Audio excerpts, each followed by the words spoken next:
So today's topic is going to be protein synthesis. This should be a little bit shorter than the molecular interactions lecture, so you should be happy about that.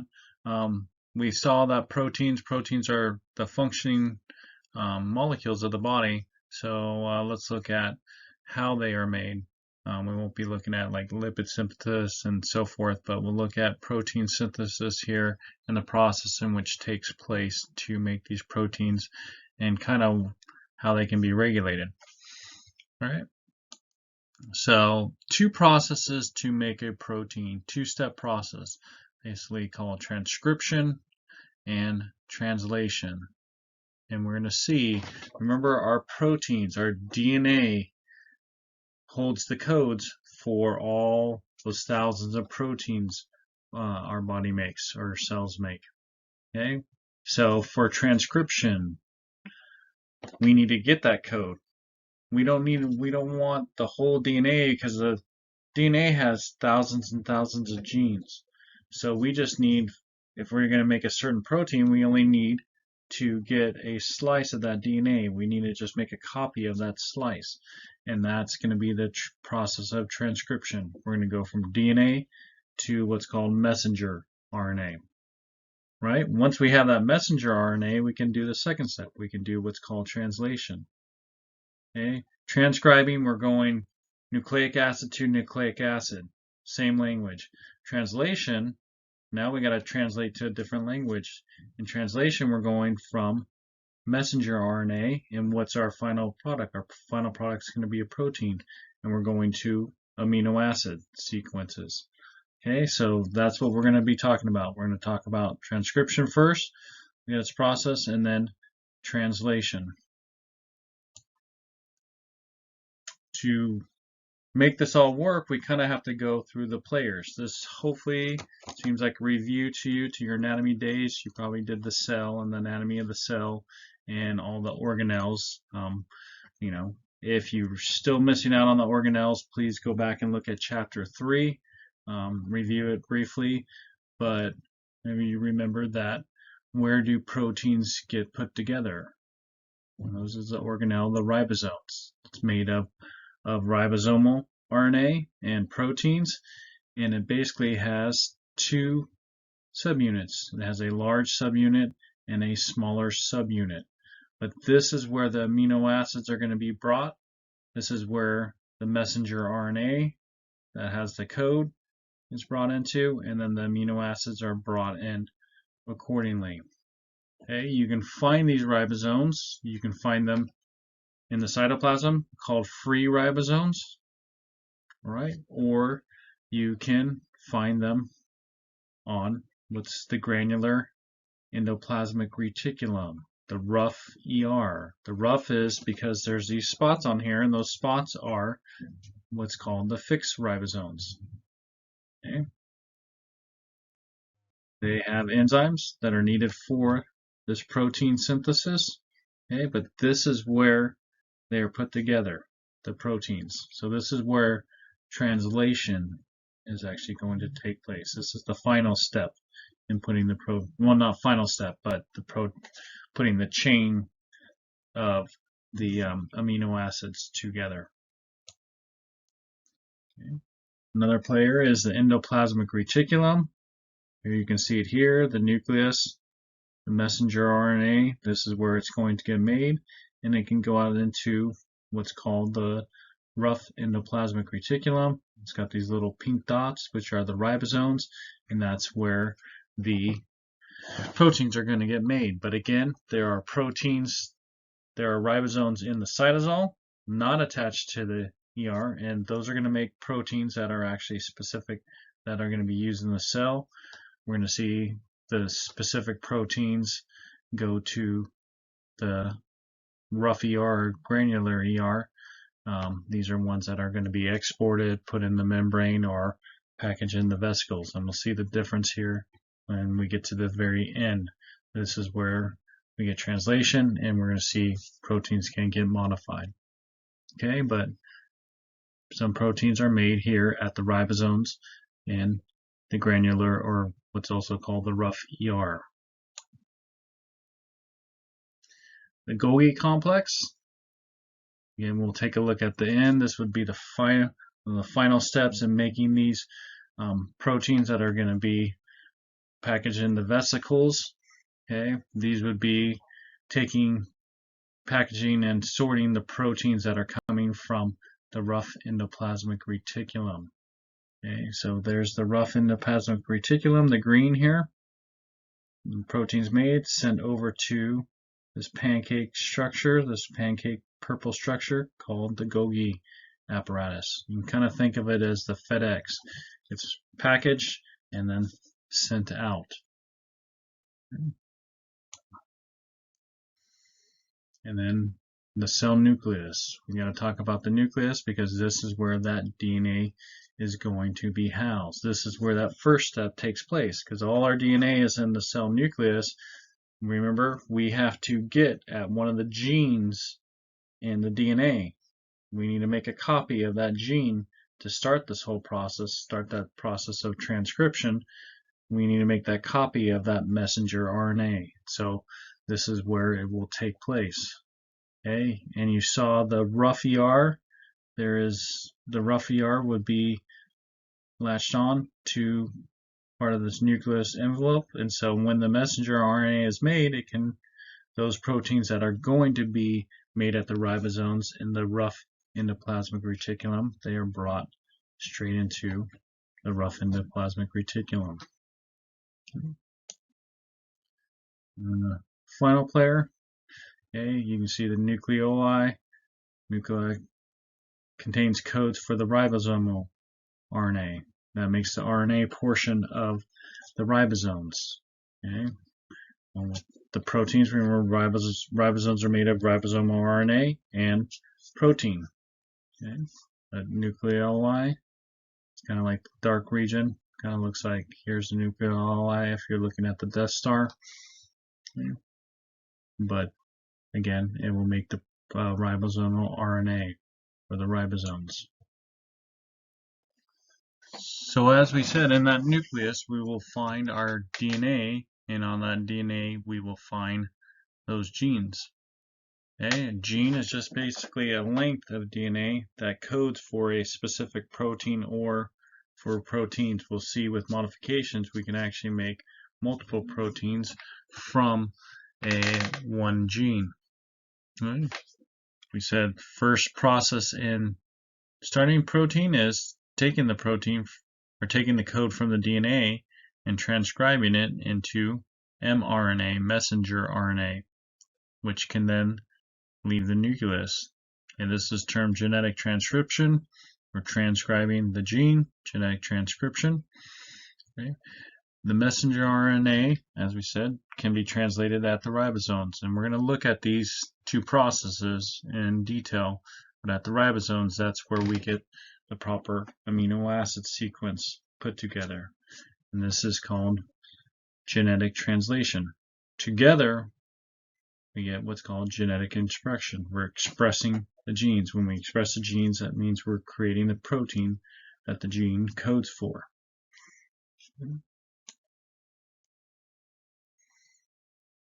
DNA. DNA is in what we call this chromatin form.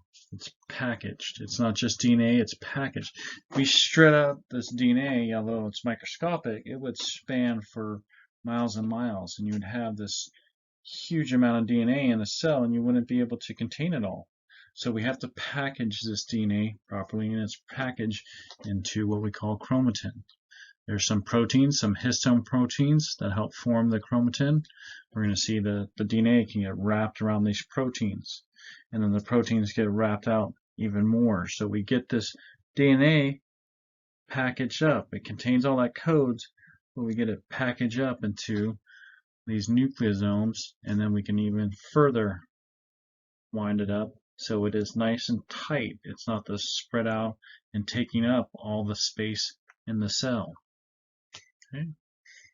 And so, but remember that DNA houses those genes. At some point, if we need to make a protein from that gene, we do have to have access to that part of the DNA. Okay. The part that we need access to, it would form euchromatin. That's active in transcription.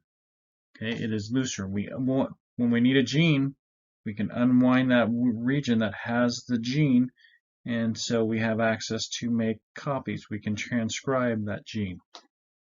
Okay, but if we're not using that gene, we can have it wound up in the form that the chromatin takes is called heterochromatin. It's inactive. It's highly condensed. Okay, so we keep the regions that we're not using condensed up in heterochromatin, and regions we do need unwound at euchromatin, so we have access to those genes. We can transcribe those genes on the DNA, and this is ever changing. Sometimes we need this protein over here, sometimes we need this protein over here, and then this one gets shut down, we wind back up. Okay, so that's kind of the process that takes place first to get access to do this first step we call transcription. We got to have the DNA in euchromatin form so we can transcribe it. Okay, you can kind of see how, right? We have it nicely wound up here. Okay. In that, what form? The heterochromatin form. Areas that we need to have access to the DNA, they get unwound, and now we're in euchromatin, and we can get access and we can transcribe that gene. You can see here are these histone proteins. Histone proteins plus the DNA that's wound around it is called the nucleosome, but you can see we wrap the DNA around the histone proteins, form nucleosomes, and then we've tightly wound up these nucleosomes, so we got it nice and packaged up so it doesn't take up the space, all the space in the cell. Okay, so when we go to transcribe, this would be what the DNA or the gene that we need to transcribe would be held in this form of chromatin. Just a kind of blown up picture. Okay, I'm not going to get into acetylation, okay, and deacetylation, but those are processes that control what form the DNA is, or the chromatin is in. Okay, but you can see tightly wound up. Start acetylating, we can unwind protein, and we can get in, and we can transcribe when we're in that euchromatin form. Okay, once we're done with it, we don't need the gene anymore, we can wound back up into this condensed form.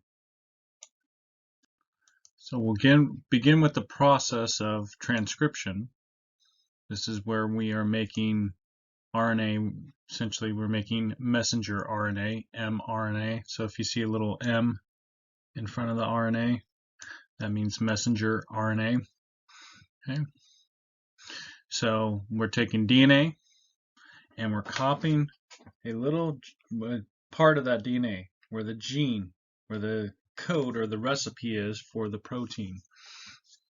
And those genes, they will have start and stop regions, because we don't need to copy the whole line of DNA, we just have to copy the region of the gene.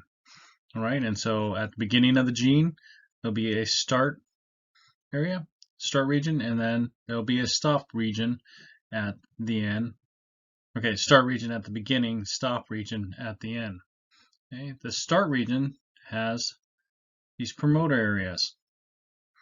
Okay.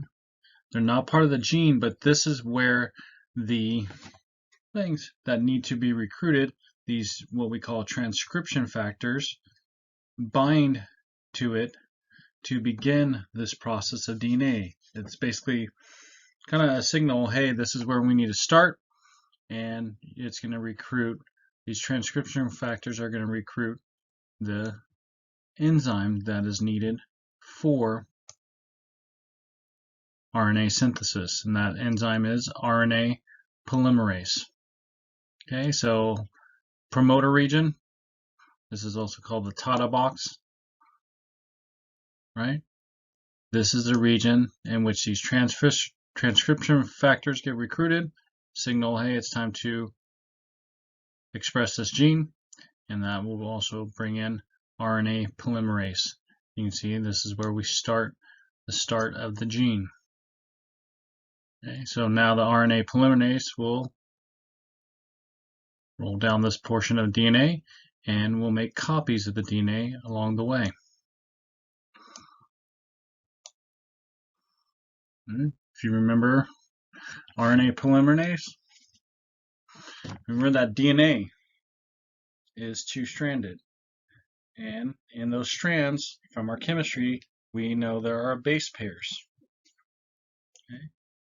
The base pairs contain the codes for the amino acids. The sequence of those base pairs, those C, G, A, and U's, or sorry, C, G, A, and T's on the DNA, we're going to see any A gets made as U on the RNA. Okay, but that's what the RNA polymerase goes down, breaks the hydrogen bonds between the DNA, because we only need to copy one side of the DNA. Okay.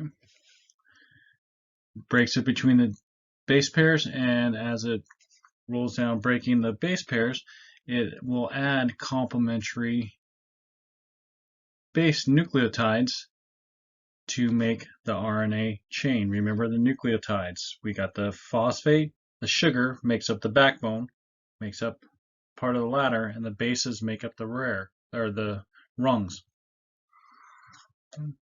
So as the RNA polymerase goes down the DNA, when it sees an A, what do you think it will add? Not a T to the RNA. The RNA polymerase will add a U. If it sees a T in the DNA, in the gene, it will add an A to the growing strand of messenger RNA. So basically, that messenger RNA is complementary to whatever DNA it is reading. So again, it goes down, RNA polymerase rolls down, breaks the hydrogen bonds, allowing access to the DNA, and then it basically base pairs with the coding region of for the gene. Okay, once it reaches the stop region, or the stop codon at the end, the RNA breaks off, then the messenger RNA can be released to go get translated. Okay. So here's kind of the region in which the RNA polymerase uses template strand to form complementary messenger RNA strand. Okay. You can see here's the blue or the purple is a large RNA polymerase. It's moving in this direction, so as it moves in this direction, it unzips. Okay, breaks those hydrogen bonds between the DNA, and it's basically adding complementary strands to what is on the template strand. Okay, the template strand is what's being used to make the complementary messenger RNA. You can see this portion has already been added. Make this right, and so this base pair is complementary to the DNA. This base pair would be complementary to what the DNA is. Say the DNA here is a C, then the one on the red RNA strand would be a G base pair. So that's all that's being done. The RNA polymerase unzips and basically catalyzing that reaction, that condensation reaction, adding the nucleotides to the strand. Okay, you can see the coding strand is the one opposite. So essentially this messenger RNA strand contains the same code as the coding strand here. Okay, there will be only one difference in the messenger RNA. What would be the difference between this strand, base pair wise, compared to this strand? Any T you find in this strand would be a U in the messenger RNA strand. Okay, so this is the process of transcription. Okay, we have a region, that's the gene. We're going to follow it. We're going to start at the start region, add base pairs in sequence, all right, until we get to the stop region.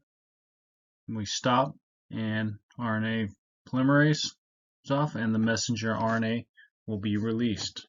Remember, the messenger RNA can go out of the nucleus, it can go out into the cytosol to those free ribosomes, or that messenger RNA can be brought up into the agranular endoplasmic reticulum or rough endoplasmic reticulum, where it will be read by the fixed ribosomes in the rough ER.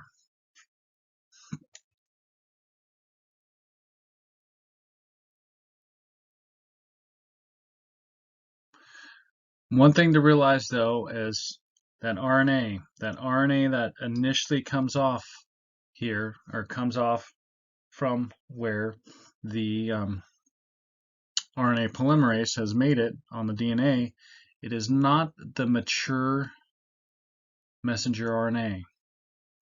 Okay, that it is really called the precursor mRNA. Okay, the messenger RNA, the actual mature messenger RNA, is modified pre-mRNA, and we're going to take a look at what happens, how it gets modified, and this will contain, the mature one will contain the code for the specific protein. Okay, we're going to talk transfer RNA when we get to translation, so that's going to be the one that carries the proper amino acid in to make the growing strand of amino acids. And then there's also ribosome RNA. Okay, helps form the ribosomes in the site of translation, and it acts as an enzyme in the process to catalyze the growing strand of amino acids when we do translation.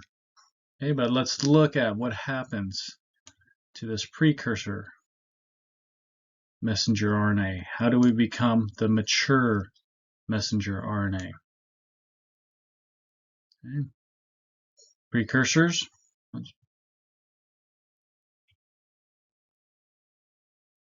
And the precursor, before it leaves, it gets modified before it leaves the nucleus. We're going to see there are regions called introns and exons. Okay.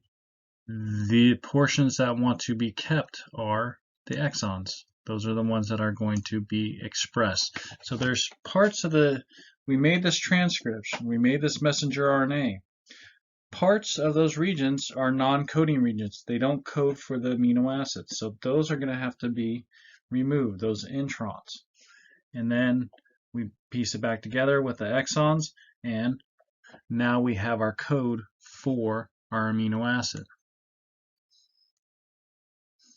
Okay, so here is the splicing. Here is the exon is a coding region, right? The base pairs in here code for the proper amino acids, and the base pairs in here code for the proper amino acids. So there's a thing called a spliceosome. These proteins here go to form the spliceosome, which basically splices out the intron, which is the non-coding region. This doesn't contain codes for the proper amino acids. Portions that do are the exon. Okay, and splice out the introns, put back the exons together, and now we have a mature RNA. We're going to see that this splicing, there's a thing called alternative splicing, and this can give us, remember we have one gene we copy, but we can actually get multiple proteins out of this gene depending on how this messenger RNA is spliced. Okay.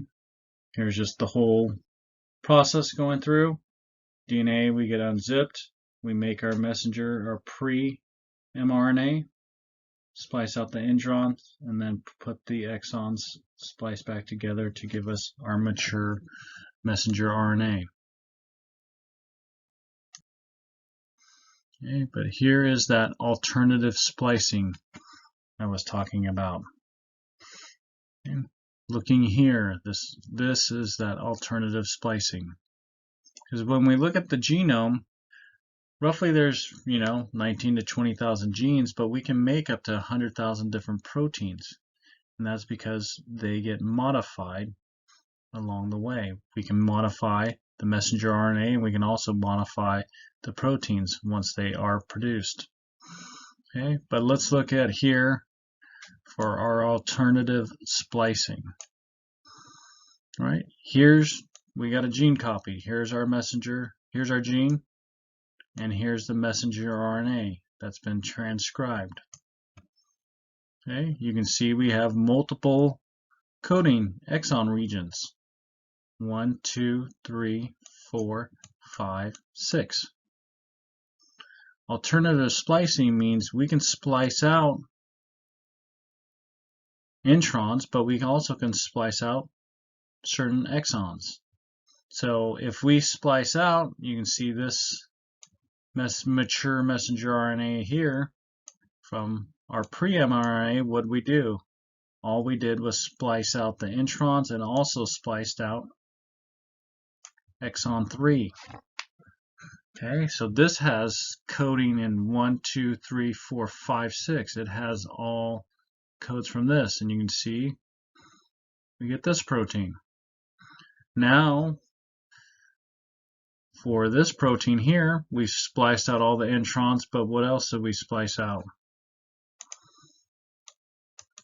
Oops. Give me the eraser. Sorry, my eraser. There we go. All right. So we spliced out the introns, but we also spliced out 2 and 4. So all we're left with were coding regions 1, 3, 5, and 6. So you can see this is a different protein. And the same here. We've alternatively spliced out different exons and we get a different protein. Okay, there's different amino acid sequences to each of these because the way we've spliced out the pre-mRNA. So this is how we can get multiple proteins from one genes. We can have proteins with different characteristics. Okay, besides changing the mRNA, we can also, after we've made the protein, and we're going to do translation in a bit, after the translation, many of the proteins can be modified by adding a methyl group, adding a phosphate group, and there's a methyl group, or acetylation. Okay, or they can also be cleaved. You see, add lipids. So we can get different proteins, different characteristics of proteins by adding different groups after the protein's been made. Okay, that's after post-translational. We'll get to move on to translation here in just a second. Okay, because this is still here part of transcription. Okay. And the modification of the transcript.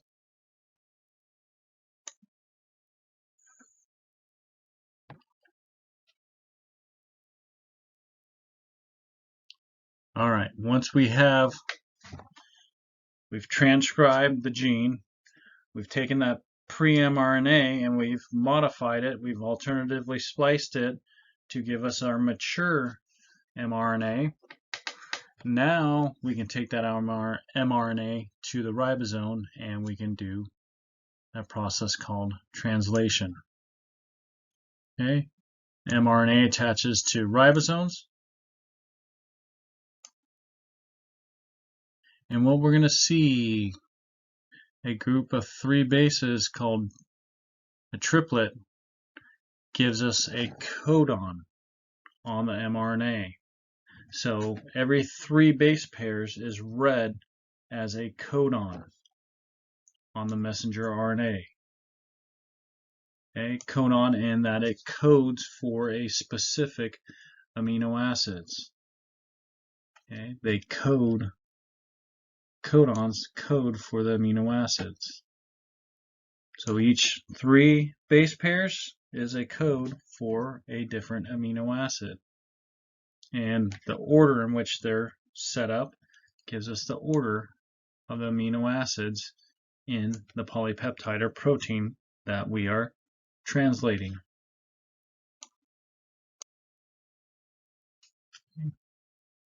This here, messenger RNA. The only thing is this should be template strand. Okay, but we've gone messenger RNA, and you can see every 3 base pairs on the messenger RNA is a codon, and you can see down here it codes for a specific amino acid. So that is how messenger RNA has the recipe, has what amino acid goes and then what order the amino acids are going in, okay, or to be arranged. Right. You see triplets, RNA codon. There's an RNA codon called AUG. That is where all proteins start with. Gene starts with an AUG. Okay, and then we get to the end. There's the UAG, which is the stop codon. That tells ribosome, hey, we've reached the stop end. Now it's time to release the growing amino acid strand. Okay. In between, you have the various proteins. So we start with the AUG. In between, there can be all different configurations, all different codons to give us the different amino acids. And then at the end of that, where we stop translating, is the stop codon. Okay. Oh yeah, look at this. All right, so this is basically your menu. This is telling you which base pairs. So if I gave you a strand of messenger RNA, you could tell me which amino acids are going to be put in there. Okay, here's first position, right? Let's say I have CAG, C-A-G. Let's see what amino acid I would end up with. First position, C. All right, then second position's up here, so I move from C to A. And then what do I get? My third position, G, CAG. Glycine, GLN. All right. I can also have CAA and I would still get glycine. Okay, you can see how this can change though. If you get a mutation is a change in the DNA code. So if I have a change in the DNA code, it's also going to change what the code is in my messenger RNA. If it's in a coding region of the messenger RNA in one of those exons, it could change the amino acids I put, or amino acids I put there, right? If I had a change that gave me CAC instead of CAG, I wouldn't have glycine, I would have histamine. All right, or histidine, sorry. So this could change the property of the protein. Remember, we have the proteins, they have the three-dimensional shape. If this is one of those amino acids that helps give the folding and the structure of the amino acid, of the protein, then we could have not the proper folding in the protein, and we can have a non-functional protein. Okay, so that's how mutations operate. I get a change in the code.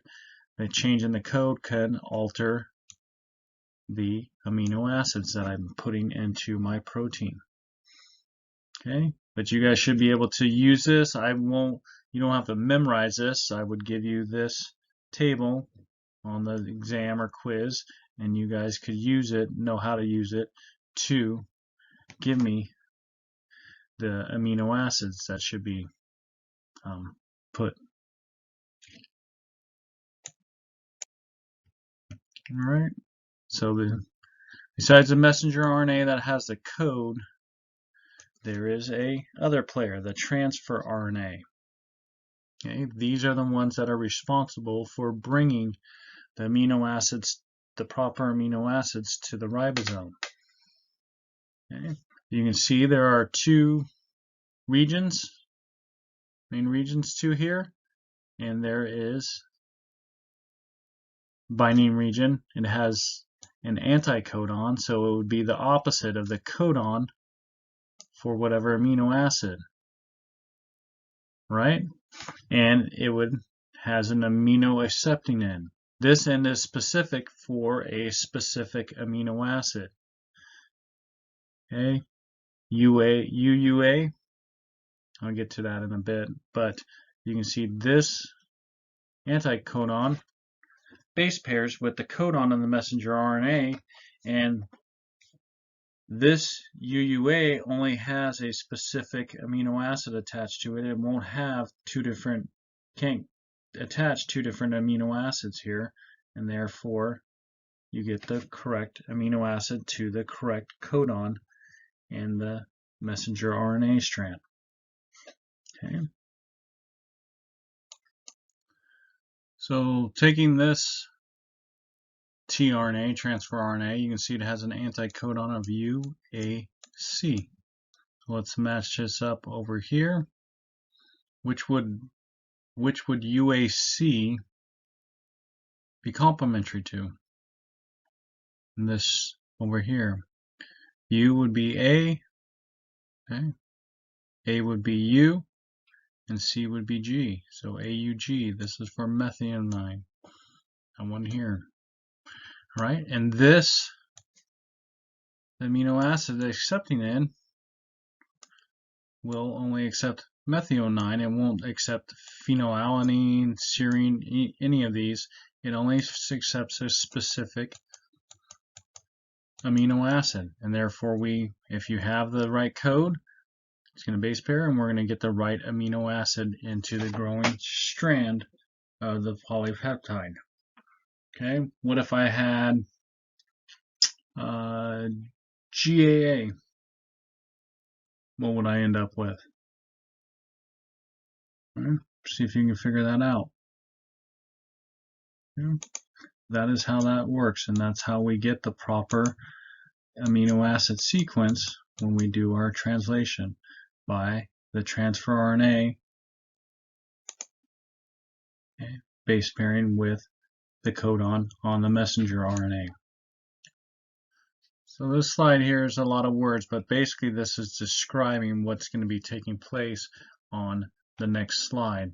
I'll go through and walk through what we're looking at when we're looking at the translation taking place here at the ribosome. Okay, you can see here is our messenger RNA with our codons.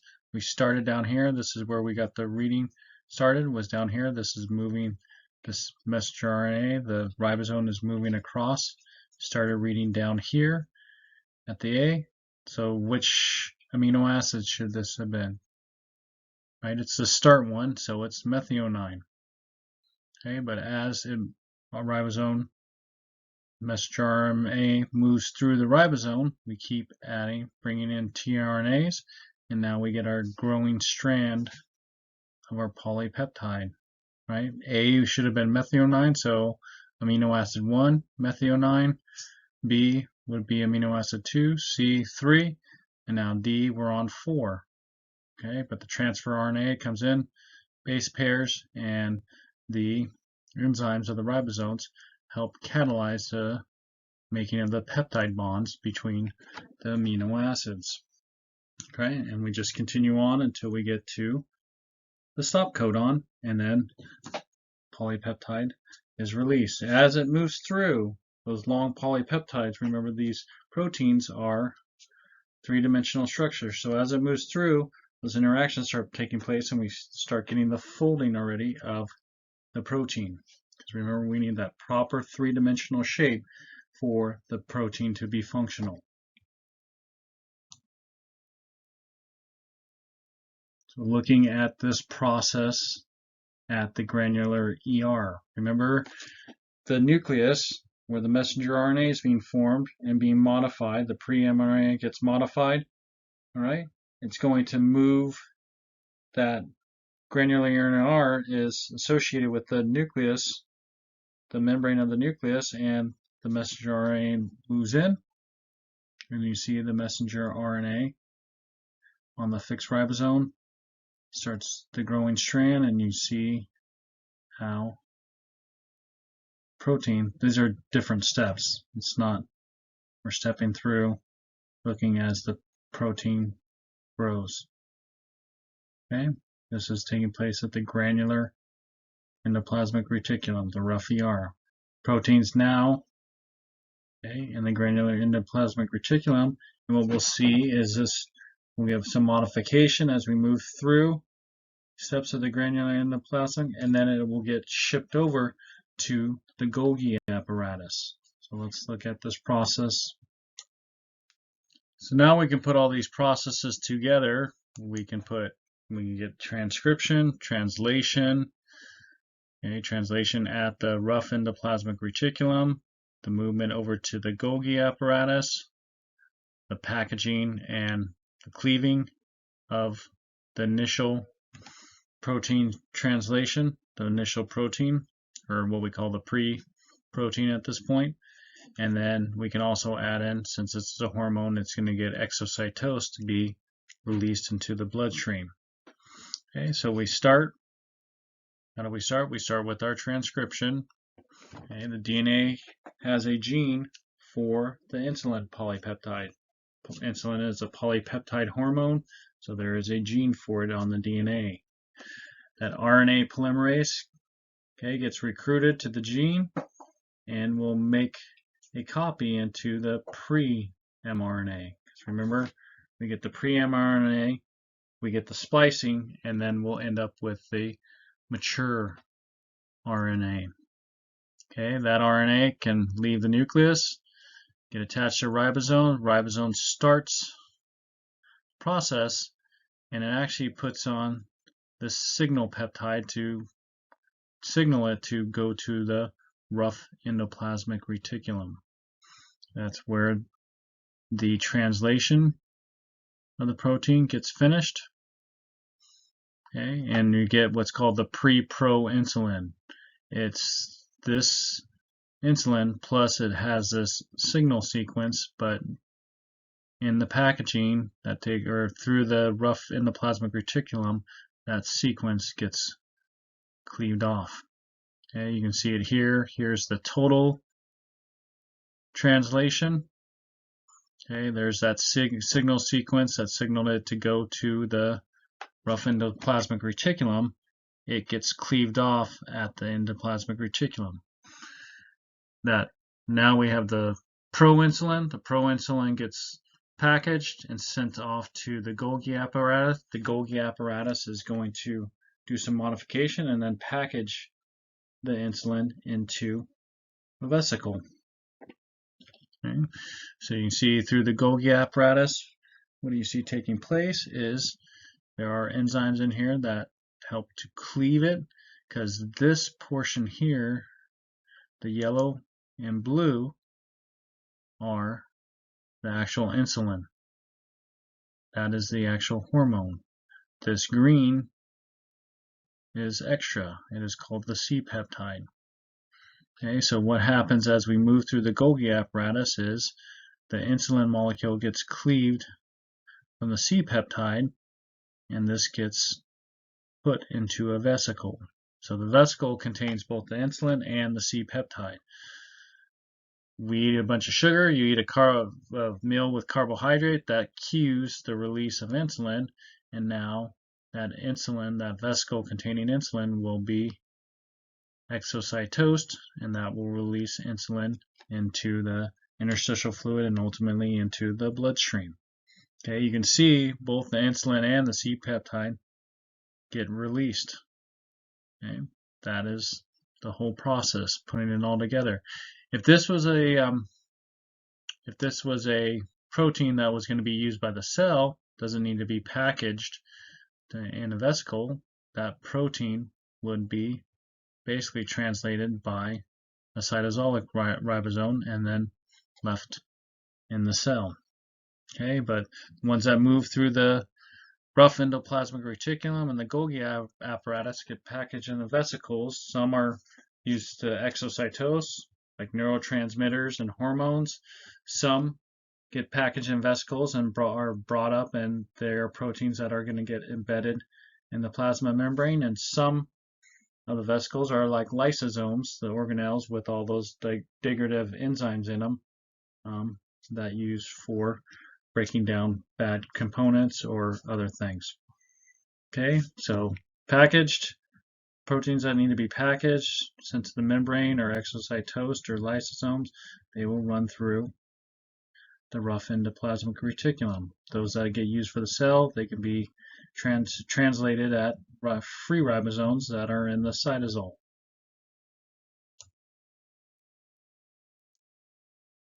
Okay.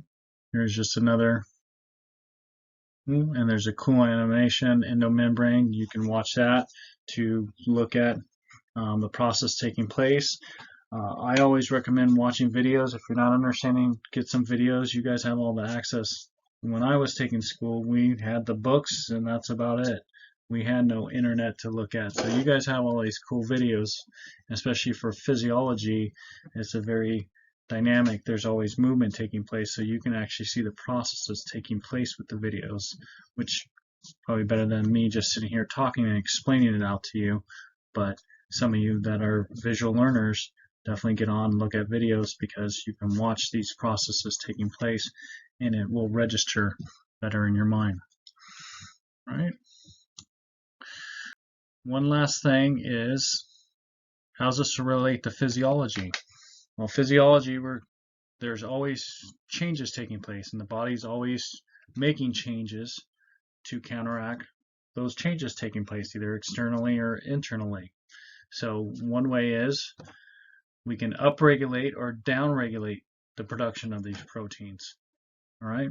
If we're in need of proteins, we can upregulate them. We can increase the genetic expression of the proteins, because that'll help us meet the needs of what we need done in the cell. If we're not using enzymes, then we can downregulate and get rid of, stop producing so many proteins, and also degrade the proteins that we don't need. Okay, one example, give you there, like a ketogenic diet. Ketogenic diets, when you're eating very low carbohydrates. Okay, you have enzymes in your cells that are used to make energy out of glucose. Okay, many times when you're eating lots of carbohydrates, your ketone bodies, which you can also use as an energy source, are not fairly high. So do you need a lot of enzymes to break down and to convert ketones into energy? Not so much, right? But what happens if you have a ketogenic diet and you're eating very little sugars and you have lots of ketones? You're starting to create lots of ketones to use as energy. Okay, you need to have more enzymes to utilize those ketones as energy. So you would upregulate proteins using enzymes that are used in utilizing ketones as an energy source. Okay? Where when you're eating carbohydrates, you don't need them, so why upregulate those proteins, those enzymes needed to utilize ketones? But when you're eating a ketogenic diet, so many times people feel like they get on the ketogenic diet and they feel really bad, almost like a flu at first, probably that period in which the body's trying to upregulate so it can actually utilize those ketone bodies for energy. Okay, so that's just an example there of how we upregulate and downregulate these proteins to meet the needs of what's going on in the body. All right, so that is it for this. Next is membrane transport, another important concept. Just like the chemistry, unfortunately, I spend a good amount of time on the membrane transport, because the chemistry and the membrane transport we will be seeing throughout the semester, so you definitely want to get those concepts down. So I spend a little more time on those, but hopefully it helps out for you guys.